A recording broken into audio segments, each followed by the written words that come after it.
That morning, I left the apartment a little later than usual. I hadn't eaten breakfast, barely had time to brush my hair, and forgot to take the umbrella I always kept by the door. But none of that mattered. The moment I stepped outside, I paused just for a breath. The air was crisp, and for the first time in what felt like weeks, the spring sunshine broke through the endless clouds that hung over Portland like a wet curtain. It was warm, not the suffocating warmth of summer, but the kind that wrapped gently around your shoulders, whispering that maybe, just maybe, today wouldn't be so bad. I walked faster, clutching my tote bag, checking the time. Only 2 minutes left before my shift at the pharmacy began. Luckily, it was just a few blocks away, tucked between a bakery and an old hardware store. As I passed the trees lining Hawthorne Boulevard, I noticed tiny green buds breaking through the winter-gray branches. Birds were chirping. Strangers smiled at one another. It felt like the world had finally exhaled. "Good morning. You're glowing today," my coworker Lisa greeted me as I pushed through the door. "Let's see if the customers let me keep that glow," I joked, slipping into my white coat. I headed straight to the front to assist the early rush, the usual parade of elderly regulars stocking up on prescriptions just in case. I didn't mind. There was a rhythm to it, and I liked knowing I was helping people. Then my phone rang. I excused myself and answered quickly, thinking it might be Michael. Instead, a deep male voice greeted me. "Hello, is this Julia Dawson?" "Yes." "Who's calling?" "This is Brian Simmons. I'm Michael Dawson's supervisor." The smile on my face vanished. "What happened?" "There was an accident at the site. Your husband was hurt. He's been taken to Portland General." My heart dropped. I could barely speak. "Is he alive?" "Yes, but you should get there. Now." I didn't even hang up properly. I turned to Lisa, my hands trembling. "I have to go. It's Michael. There was an accident." She didn't ask questions. "Go. I'll cover for you." And just like that, the sunshine disappeared. The drive to Portland General felt endless, though I was barely aware of the streets flying past my window. My fingers gripped the steering wheel so tightly they turned white. I kept replaying the man's words over and over. "Your husband was hurt." Hurt how? Hurt where? Why was he even on a job site? Michael was an architectural designer. He spent his days drafting plans, meeting with clients, arguing over zoning permits, not hauling drywall or climbing scaffolding. None of this made sense. By the time I ran through the automatic glass doors of the ER, my lungs were burning, my legs shaking.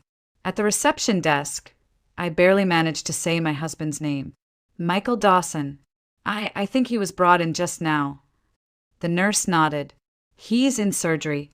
Trauma team took him back about 30 minutes ago." Surgery. I sank onto the nearest chair like the floor had vanished beneath me. My ears buzzed. My heart was pounding so hard I could barely hear what she said next. Something about signing papers and waiting upstairs. I nodded. I signed. I followed blindly. And then came the silence. That awful, endless hospital silence. The kind that makes the tick of the clock sound like a drumbeat. I sat alone in a waiting room with beige walls, plastic chairs, and a vending machine that hummed louder than it should. Every 5 minutes, I checked my phone. Every 10, I stood up to look down the hallway. 2 hours passed, then 3. Eventually, a man in scrubs walked toward me. He looked exhausted, his hair flattened under his surgical cap, his eyes red behind his glasses. "Mrs. Dawson?" I stood up so quickly I nearly knocked over the chair. "Yes, I'm here." "Is he?" "He made it through surgery," the doctor said. "Your husband suffered a serious spinal injury. A large section of construction material collapsed and struck his lower back. Will he be okay?" I asked, "Will he walk?" The doctor hesitated. I saw it in his eyes before he spoke. "We stabilized him. We relieved the swelling. That part went as well as we could have hoped. But it's too early to know about long-term mobility. There's a chance of paralysis. My mouth opened, but no words came out. I didn't cry. Not yet. I just stood there, frozen, staring at the man like maybe he'd say something different if I waited long enough. He's resting now. We'll know more when he wakes up. He gave a small, practiced smile. I nodded, somehow managing to thank him. When he turned and walked away, I finally sat back down and broke. My hands covered my face, and the tears came fast and hot. The sunlit morning felt like a lifetime ago. They let me see him the next morning. I hadn't slept. I'd spent the night curled up in one of those awful waiting room chairs, my neck stiff, my back aching, my mind stuck in a loop of worst-case scenarios. But the moment the nurse told me he was awake and moved to recovery, I stood up and followed her without a word. He was in a private room now, clean, white, and too quiet. Machines beeped gently in the background. He looked pale, thinner somehow, like the accident had drained something more than blood from him. His eyes fluttered open as I stepped in. "Julia," he said weakly. "I'm here," I whispered, rushing to his side. I took his hand, cold and heavy in mine, and kissed his forehead. "How do you feel?" I asked, though I already knew the answer. Michael didn't respond right away. He looked down at the blanket covering his legs. Then he looked back up at me, his expression clouded with something I couldn't quite read. Shame? Fear, maybe both. "I can't feel them," he finally said. "My legs. I can't feel anything below the waist." The words hit like a brick. I held my breath, blinked, and forced my voice to stay calm. "It could be the anesthesia," I said, my thumb brushing his hand. "The doctors said it's too soon to tell. You just had surgery. These things take time." "I asked the nurse," he whispered. She wouldn't say much, just kept repeating that the doctor would explain everything later. But I know. Something's wrong. Really wrong. I wanted to cry, but I didn't. I couldn't. I leaned closer and said what I needed him to hear. Even if I wasn't sure I believed it yet. "We're going to get through this. You're not alone. I'll do whatever it takes to help you walk again, Michael. I promise." He nodded barely, then closed his eyes again. I stepped outside to make the calls. The first one was to Natalie, our daughter. She was still in college, nearly 100 miles away, and I didn't want to panic her, but she needed to know. She cried softly, then offered to come home. "No, sweetheart. You focus on your studies. I've got this," I told her, pretending my voice wasn't shaking.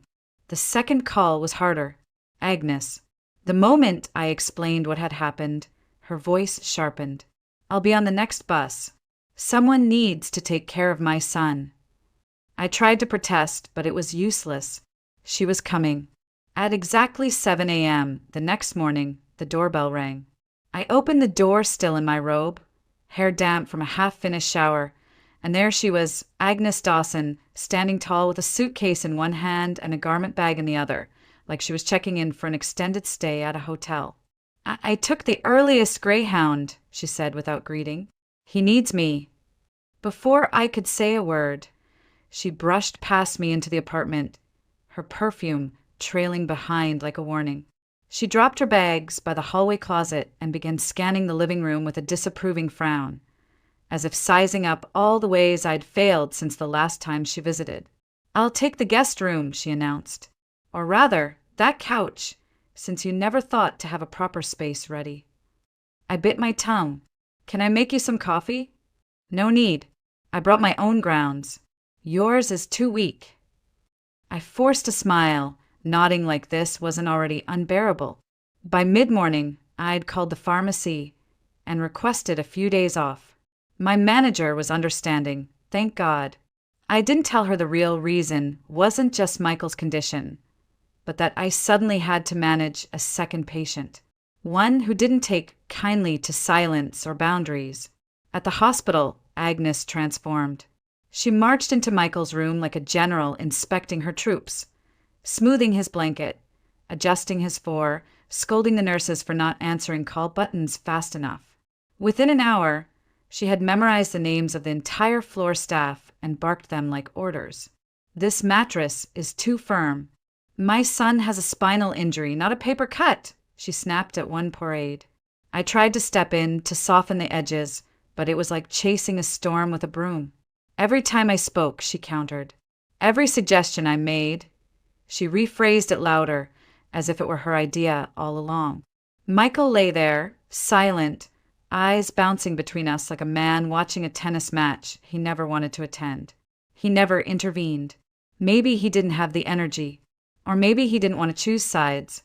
Agnes, however, had already chosen hers, and it wasn't mine.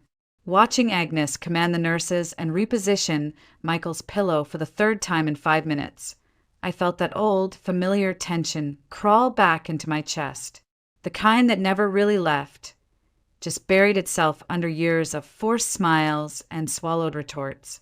It wasn't always like this. Actually, that's not true. It was always like this. From the moment Michael first brought me home to meet her, I knew I wasn't what she wanted. I had dressed carefully, brought a bottle of wine, even baked a pie from scratch because Michael said his mom loved homemade things. She didn't even touch it. She looked me up and down and said, "So you're the one." "Humph, small town girl with big dreams, is that it?" I laughed awkwardly, thinking she was joking. She wasn't. Agnes never bothered with subtlety. Every dinner, every visit, she found new ways to remind me I wasn't part of their world. Her tone carried the kind of passive aggression that felt more like a scalpel than a knife. Precise, sharp, always leaving a mark. But the worst moment came one night, just before Michael proposed. I couldn't sleep. I got up to grab a glass of water and overheard them in the kitchen. The lights were off, but their voices carried. "She's not the one," Agnes said. "She's not good enough. She's not from our circle. She didn't go to the right schools. She has no real connections. You could do so much better." "She's kind, Mom," Michael replied. "She loves me." "She's convenient," Agnes snapped. "That's not the same." I stood frozen behind the hallway wall, glass in hand, heart cracking open. I should have walked away right then, but I didn't, because a week later, Michael got down on one knee in our tiny apartment and asked me to marry him. And I said yes because I loved him, and I wanted to believe that was enough. Our wedding was small but beautiful.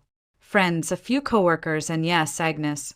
She wore gray, like she was mourning, sat stiffly during the ceremony, didn't smile once during photos. Then came the toast. She stood glass in hand and said, "To Julia, you've managed to land yourself a wonderful man.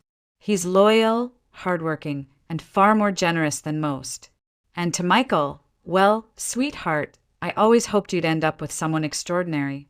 But sometimes life gives us surprises."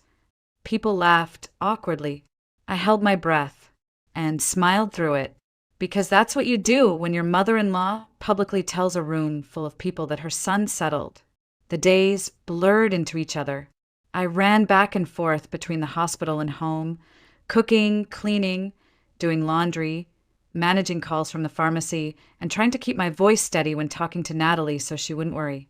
Agnes stayed at the apartment, waiting for updates like some kind of royalty, criticizing the doctors and pacing the floor like she owned the place. Michael mostly slept. He was on pain meds, groggy and withdrawn. He'd nod when I talked, squeeze my hand now and then. But there was a heaviness in him, a silence that pressed down on both of us. One morning, Dr. Lee pulled me aside. "We've done all we can surgically," he said. "Now it's about rehabilitation, movement, neural stimulation.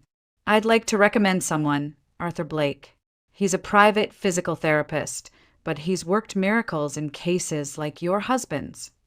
He handed me a card. I stared at the name for a long time. "How much does it cost?" I asked, already knowing the answer wouldn't be easy. "He's not cheap, but he's effective. I wouldn't suggest him otherwise." That night, I brought it up at dinner if you could call microwaved soup and silence a meal. "I think we should hire Arthur," I said. "The doctor said he's the best chance we have." Agnes scoffed. "We don't need some stranger poking at my son for $1,000 an hour." I used to be a gymnastics coach, remember? I know how to work with the body. I can help him. With respect, I said carefully, this isn't a sprained ankle or posture correction. It's spinal trauma. I gave birth to him, she snapped. I know what his body needs. Michael said nothing, so I made the decision myself. I called Arthur, booked the first session. We'd have to dip into savings, our emergency fund, the little nest egg we'd been building for years. But if it meant Michael could walk again, I'd spend every cent. Arthur started coming 3 times a week. He was professional, kind, methodical. He brought equipment, charts, exercises. He pushed Michael, but gently, encouragingly. Agnes loomed in the background during every visit, arms crossed, muttering things like waste of time, and I told you so under her breath. 2 months passed. Michael still couldn't walk. I was running on fumes.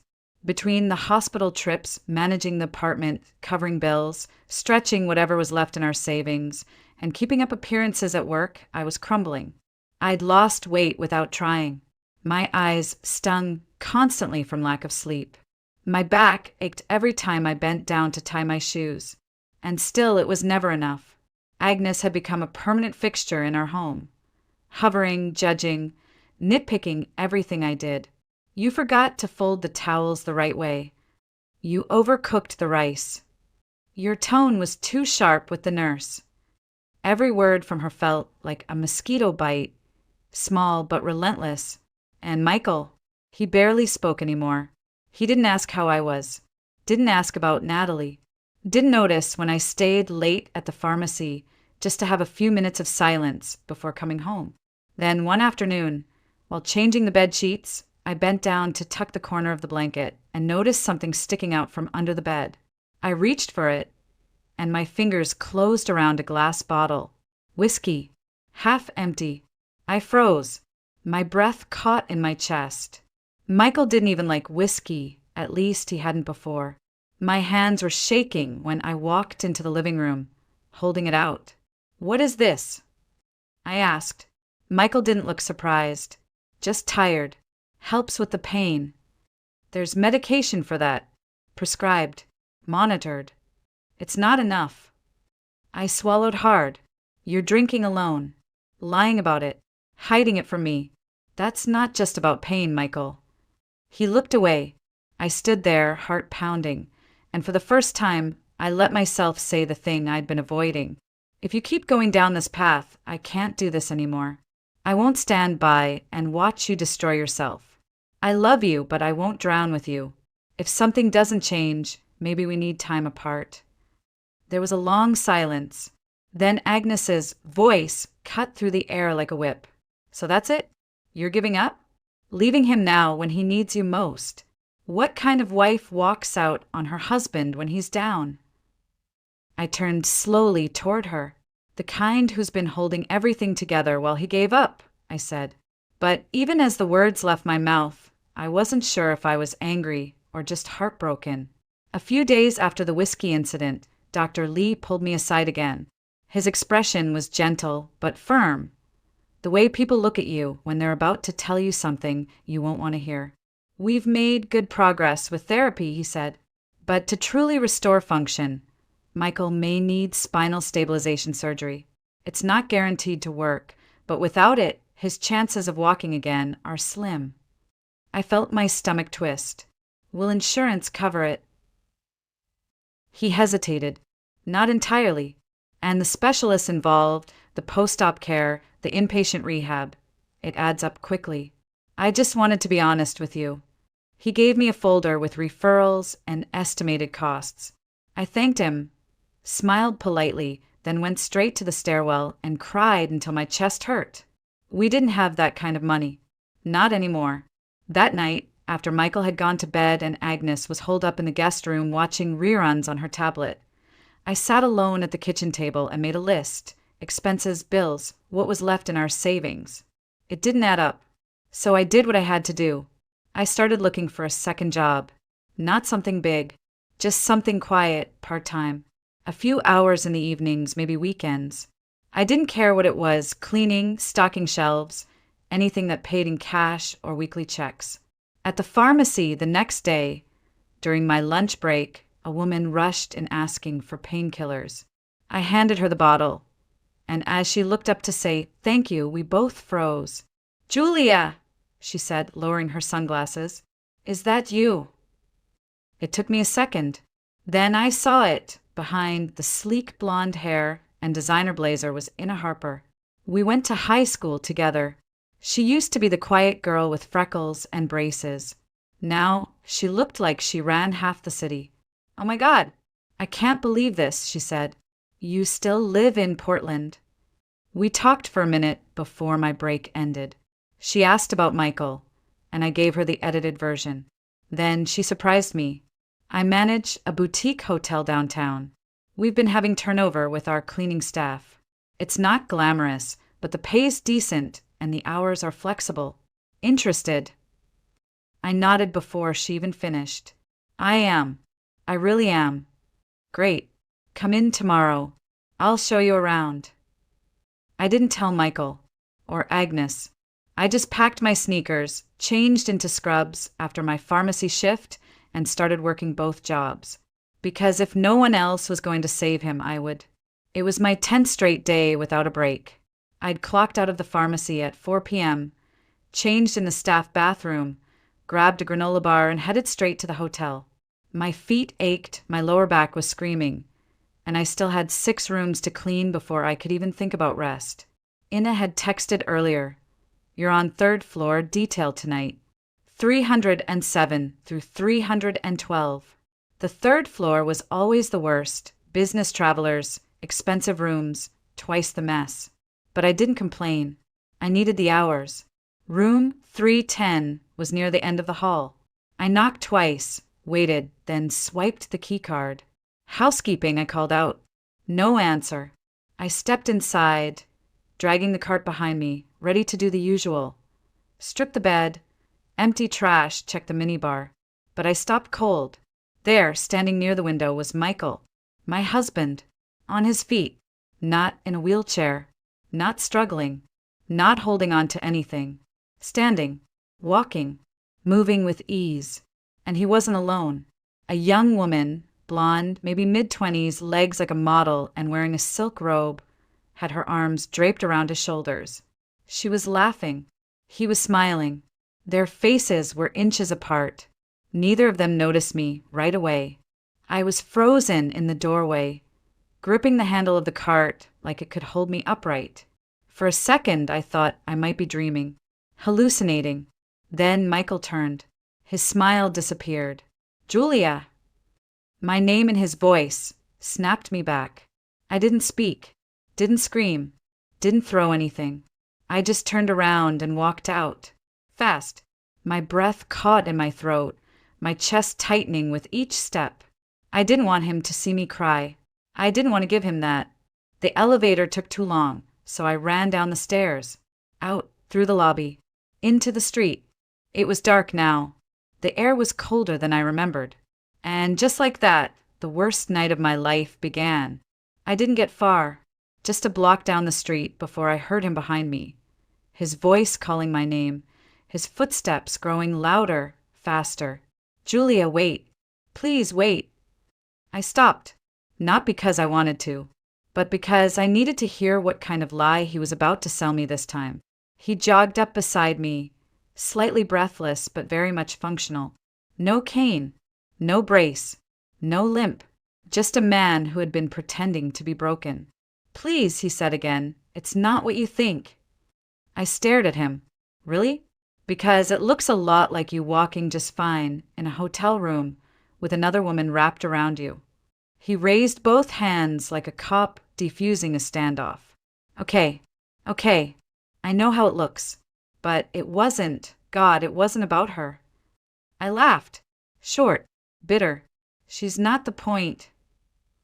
I asked. "No, I mean she is, but not like that." He took a step closer, his voice dropping.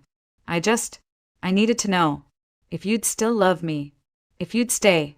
I was scared, Julia. Scared that if I couldn't walk, you'd leave." I blinked. "So you liet. You let me believe you were paralyzed. You let me take care of you. Work 2 jobs. Give up everything. Just so you could test me." He flinched. "Arthur helped more than we expected. I was walking again weeks ago. But I wasn't ready to tell you. I thought if I told you too soon, maybe you'd walk away anyway. I needed to be sure." I shook my head, mouth dry. "And the girl?" I asked. His eyes dropped. "Alyssa. She's the daughter of my old boss. I was trying to get my job back. She offered to speak to her dad on my behalf. That's all." I stared at him in disbelief. "That's all?" "She was practically draped over you." "She said that's how her father listens," he muttered. I didn't do anything." "You didn't have to," I whispered. "You already did enough." The hurt wasn't just about the affair, real or not. It was the betrayal of trust, the manipulation, the fact that while I was scrubbing hotel floors to pay for a surgery he no longer needed, he was playing games with my heart and smiling through it. By the time I got home, I was shaking with everything I hadn't said. The argument I thought I would have with Michael, about betrayal, about humiliation, about how utterly small he'd made me feel, burned just beneath the surface. I walked through the door ready to scream, but my phone rang before I could even take off my coat. "Natalie." I answered immediately. "Honey." She was crying. I could hear it in her breath. "Mom," she whispered. I didn't know who else to call. My heart clenched. "What is it? What's wrong?" "I'm pregnant," she said, her voice cracking. "And I don't want to be." I sank into the edge of the couch, my anger with Michael evaporating like smoke. "Oh, sweetheart, I don't know what to do," she said. "Max is scared. I'm scared. We're still in school. It's the worst timing. I feel like I ruined everything." I closed my eyes, held the phone tighter. "You didn't ruin anything," I said gently. "You just need to breathe. We'll figure this out together." "I've been thinking about ending it," she admitted. "I know that sounds awful, but no," I interrupted softly. "It doesn't sound awful. It sounds honest. But don't make that decision alone. Let's talk. Face to face. Can I come see you?" She paused. "Really? I'll be there tomorrow. We'll talk everything through. And listen, Nat, if you decide to keep the baby, I'll help you. You won't be alone." She cried harder, this time with relief. And in that moment, I felt something shift inside me. I had spent so long trying to save a man who didn't want saving, and completely forgot I already had someone worth fighting for. Someone who needed me, who trusted me, who still believed I was good. That night, after everyone went to sleep, I packed a single suitcase. I left a note on the kitchen table, short, direct, final. I told Michael I was filing for divorce, that I didn't hate him, but I no longer knew who he was, and that I refused to keep living in a home built on lies. I didn't look back. I moved 2 weeks later, a quiet city not too far from Natalie's campus, just enough to give her space, but close enough to be there when she needed me. With the money from the divorce settlement, what little was left after the lawyers and the hospital bills, I bought a modest 2-bedroom apartment on the second floor of an aging brick complex. The walls were thin. The plumbing groaned every time I ran hot water, but there was a small balcony that caught the morning sun, and the living room smelled like fresh paint and new beginnings. Natalie stayed with me for the final months of her pregnancy. We cooked together, folded baby clothes, and talked about everything: her fears, her hopes, the messy pain we both carried. Some nights we cried. Some nights we laughed until our stomachs hurt. And slowly, quietly, something began to heal inside both of us. When the baby finally arrived, it was a rainy afternoon in late March. I held her hand through the contractions, whispered encouragements between each breath, and when the doctor placed that tiny, wriggling boy on her chest, I thought my heart might break from how much love I felt in that moment. She named him Elijah. 2 days later, they were discharged, and I brought them home. That morning, I stood by the window, rocking Elijah in my arms. He was warm, soft, impossibly small. Outside, the rain had finally stopped. Pale sunlight spilled through the thin curtains, casting a golden haze across the room. Natalie was asleep in the next room, exhausted but peaceful. And me? I was no longer angry, no longer afraid. I didn't carry the weight of Michael's betrayal or Agnes's cruelty anymore. I wasn't mourning what I'd lost. I was learning to love what I'd found. I looked down at my grandson, and a verse from long ago surfaced in my mind, one I hadn't thought about in years, one I didn't even know I'd remembered. He heals the brokenhearted and binds up their wounds. Psalm 147, verse 3, I whispered it softly, almost without thinking. And for the first time in a very long while, I smiled and truly meant it.